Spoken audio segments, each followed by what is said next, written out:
Hello. The question that was asked of me yesterday was what made me decide not to get married and what is my opinion about marriage and questions along those lines.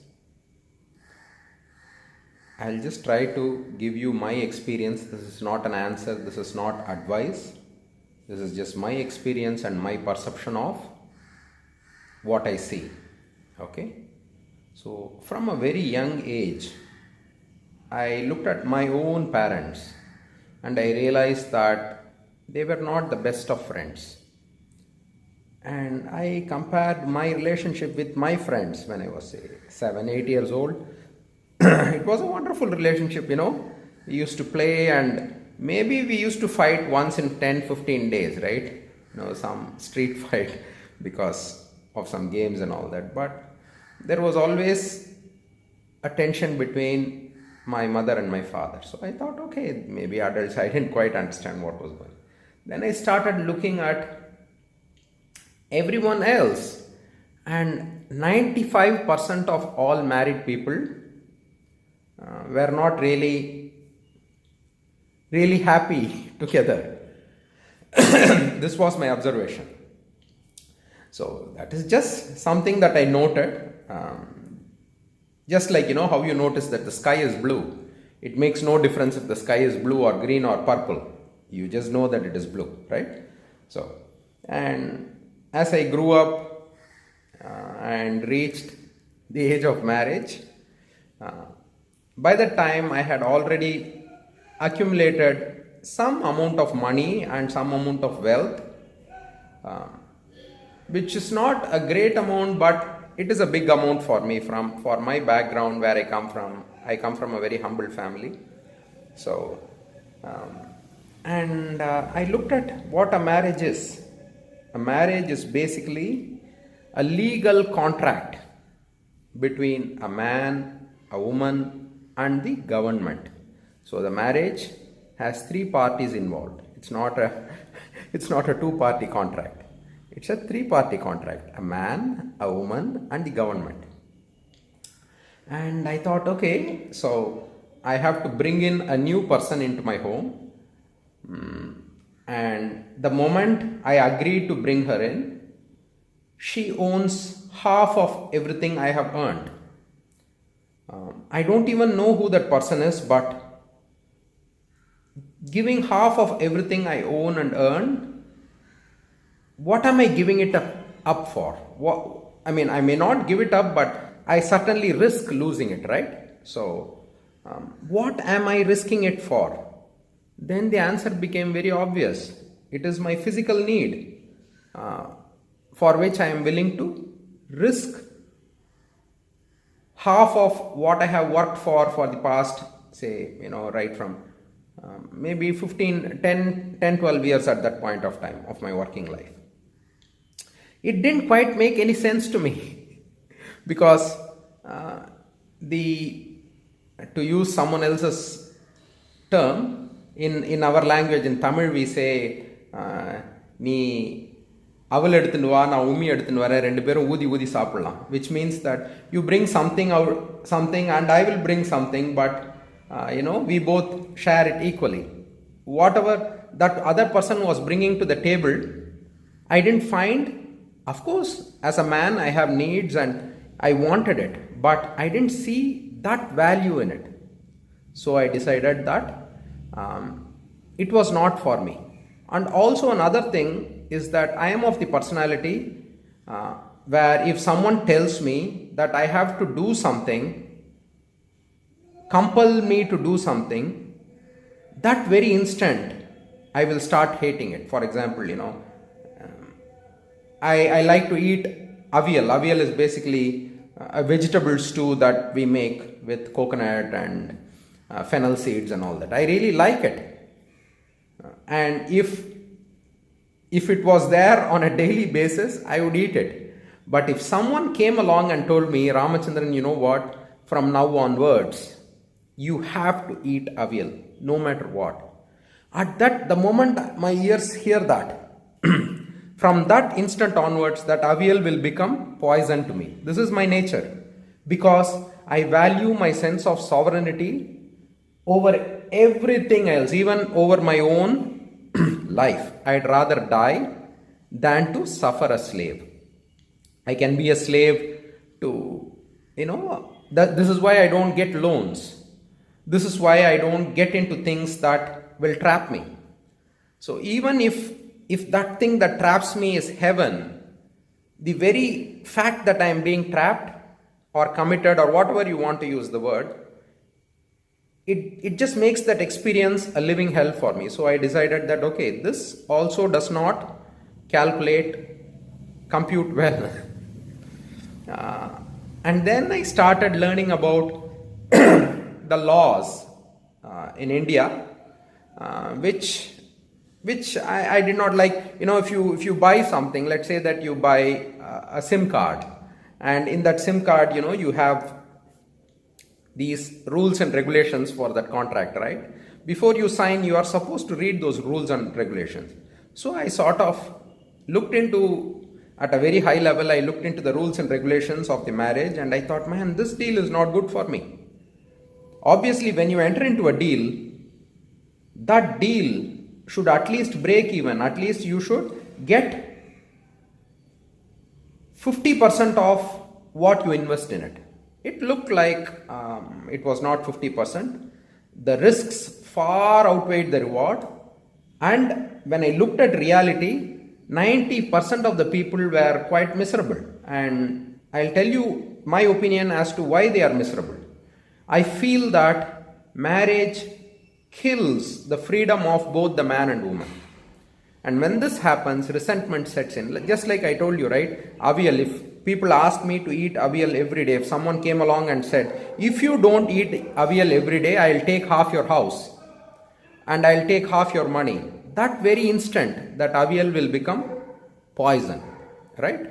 So there are many contributing factors in my decision to go alone, and also I'm used to being alone.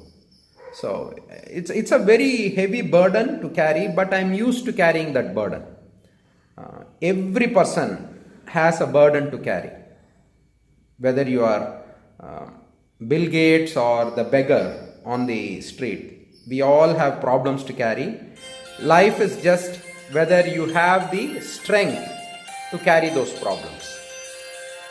Okay, so I got interrupted by a phone call. Anyway, so when you know that you can carry some burden, you have had practice carrying that burden, then that burden ceases to become a burden. So, yeah, loneliness is a little bit boring, but so is daily argument and daily stress. So between these two, I chose the poison that I can handle. Okay. Another thing, coming to science itself, if you look at our DNA, I'll post a link for those who are interested. I'll post a link to that below. Nature did not intend all men to reproduce. Almost all women reproduced and only a handful of men reproduced. This is how nature designed us. So this very concept of marriage, in my opinion, is against nature. Not all men are supposed to reproduce. And the reason why society brought about marriage is a very cruel thing. If you think about it, it's both cruel to the man as well as the woman. The society used the woman as a bait to tap into the free labor of men. So, by nature, men do not have a big part to play in the reproductive cycle, right? It's just the act of giving your sperm is just a few minutes or maybe 10 minutes, whatever it is. Whereas the woman has to deal with it for 10 months and the next 10 years. So by nature, the woman has to spend a lot more time taking care of that child than the man. This is how nature has designed us. And this is the reason why nature did not make us monogamous. See, there are, the proof of this is in our DNA. You can be religious, social, be shocked and all that, but nature does not care about all your emotions. Men have a chromosome called Y chromosome, and this Y chromosome comes from our father, and he got that Y chromosome from his father, and he got that Y chromosome from his father. So if you take my Y chromosome will be the same as my father's. Mostly I'll come back to that. And my father's Y chromosome will be the same as my grandfather's, so on and so forth. But as this Y chromosome comes down from generation to generation, there may be some errors when it copies itself. Okay? But if you look at the errors are always flowing down. The errors don't flow up, which means that if there was an error in my father's Y chromosome, that error will be in my Y chromosome as well as a new error. When the Y chromosome from my father comes to me, it will never be so where that error that he had will be wiped clean and a new error will be reintroduced. So with this, scientists have found out what is the variation in a population of men, a given population of men. The variation in the Y chromosome is only 20%. Similarly, women also have a DNA like this. It's called the mitochondrial DNA. So every woman gets her mitochondrial DNA from her mother. So if you take a woman, she will have the same mitochondrial DNA as her mother, and she will have the mitochondrial DNA of her grandmother, so on and so forth. And there are some mistakes when the DNA gets replicated. And when scientists looked at the variance in that DNA, the variance is 80%. So it clearly shows that only 20% of men got to reproduce. This is nature's law. You can, fret about it. You can say, oh, this is so offensive. Ramachandran is anti-so. You can say whatever you want. The truth does not give a damn about your emotions.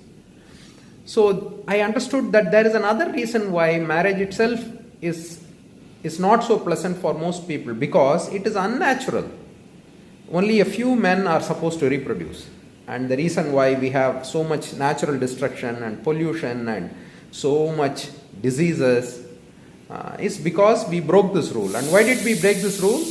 We broke this rule to tap into the free labor of men by using women as bait.